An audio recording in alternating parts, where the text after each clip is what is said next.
yours, waiting on the sexy flow. Come get it all, are you gonna make me yours? Waiting on the sexy flow. I'm trying not to think about. हो गया था। इस दिन तुम परियों की शहजादी नजर आ रही थी। तुम्हारी फरिश्तों जैसी मासूम सूरत ने मेरी रूह की दुनिया का सुकून ताराज कर दिया और मैंने दिल से दुआ की कि अल्लाह ताला तुमको मेरी मनकूहा बना दे। हालांकि उस वक्त ये आरज़ू फजूल थी और ये सब नामुमकिन था, लेकिन तुम्हारे भाई की जसारत ने इसे मुमकिन बना दिया। देखो पलवशा, दिल की दुनिया निराली होती है। इंसान बूढ़ा हो कि जवान, दिल पर किसी का कोई बस नहीं होता और इश्क का जज्बा उम्र का मरहून मिन्नत नहीं होता। मेरा कसूर सिर्फ मोहब्बत है, इसलिए मुझे माफ़ कर दो। मैंने तुमको अगवा नहीं किया, इज़्ज़त से ब्याह कर लाया हूँ। मेरे दादा की उम्र का ये शख्स मेरे सामने रो रहा था। मैंने सोच लिया कि किस्मत में यही लिखा था। अगर अब्बा जान मेरी बलि ना चढ़ाते तो यकीनन ये लोग दुश्मन बनकर मेरे वालिद और भाई पर बंदूकें तान लेते। अली ने इनकी लड़की अगवा की थी। इसका जुर्म तो बहुत बड़ा था। अपनों को कत्ल होने से बचाने के लिए हमारे इलाके की औरतों को कत्ल होना ही पड़ता था। किसी को जिस्मानी तौर पर कत्ल किया जाता है, किसी को तावान या वनी करके। मैंने सोच लिया था कि मेरे सरताज 70 बरस के हैं और अब ये अदम की कश्ती पर सवार हुआ जाते हैं। इन्हें कोई दुख न दूंगी। दिलों के भेद तो खुदा जानता है।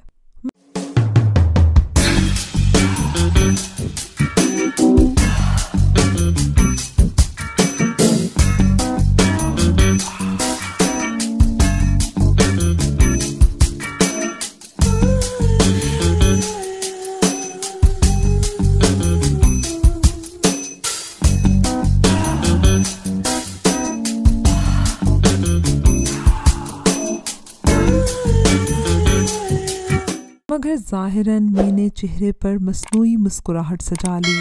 जब 18 बरस की हुई तो सरताज, मेरे सरताज यानी कि वहीद ख़ान इस दुनिया से रुखसत हो गए। बस 2 बरस ही मेरा और इनका साथ रहा।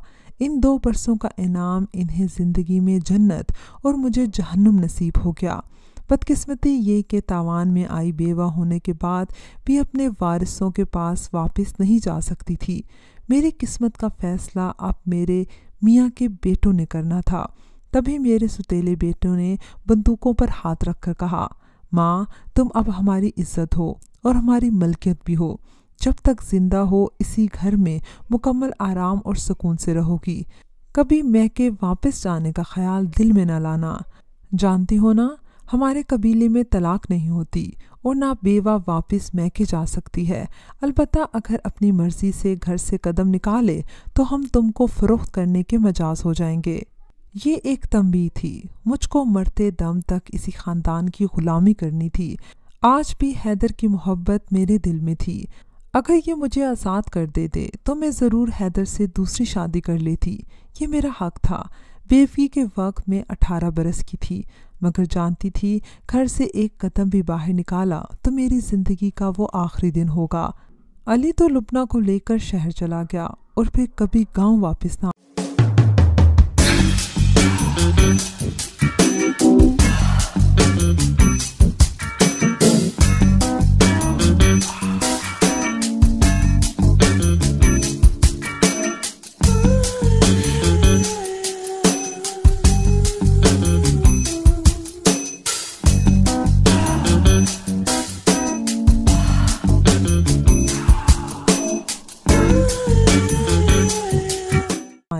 लेकिन मैं पहाड़ों में जिंदा दरगोर हो गई। 2 साल और बीत गए। अब मैं 20 बरस की थी। अल्लाह की करनी ऐसी हुई कि मेरे सुतेले बेटों के दिल में मेरे लिए नरमी पैदा हो गई और उन्होंने मुझे आज़ाद कर दिया। अपने कबीले की रवायात के ख़िलाफ़ जाकर उन्होंने मुझे आज़ाद कर दिया और मेरे मैके भेज दिया। ये अल्लाह ताला की तरफ से ही था कि मैं दोबारा अपने माँ बाप के घर आ गई। हैदर ख़ान ने अभी तक शादी नहीं की थी। वो मेरे इंतज़ार में ही था। उसने कसम खा रखी थी कि पलवशा के सिवा दुनिया की किसी औरत से शादी ना करूँगा। अल्लाह को हमारा मिलन मंजूर था, लेकिन मैं अब एक बेवा थी। حیدر خان کے والدین راضی نہ تھے کہ وہ ایک بیوہ کو اپنی بہو بنا کر لے کر جائیں، لیکن حیدر خان کی ضد کے آگے وہ مجبور ہو گئے اور میں ایک بار پھر دلہن بنی۔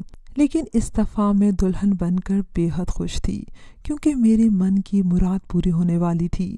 میں حیدر خان کی منگوہا بن گئی جس سے مجھے بے حد محبت تھی۔ آج میری شادی کو 20 برس بیت چکے ہیں۔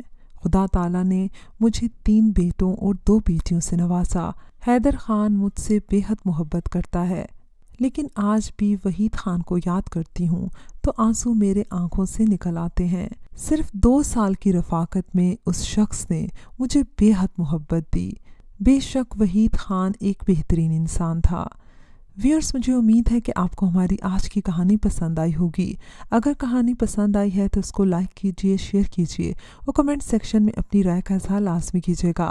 اگر ابھی تک آپ نے ہمارا چینل سبسکرائب نہیں کیا تو اس کو لازمی سبسکرائب کیجئے اور ساتھ لگے بیل آئیکن کو بھی پریس کر لیں تاکہ آپ کو ہماری ہر نیو ویڈیو کی نوٹیفیکیشن بھی ٹائم پر ملتی رہے۔ اگلی ویڈیو تک اجازت دیجئے۔ اللہ حافظ۔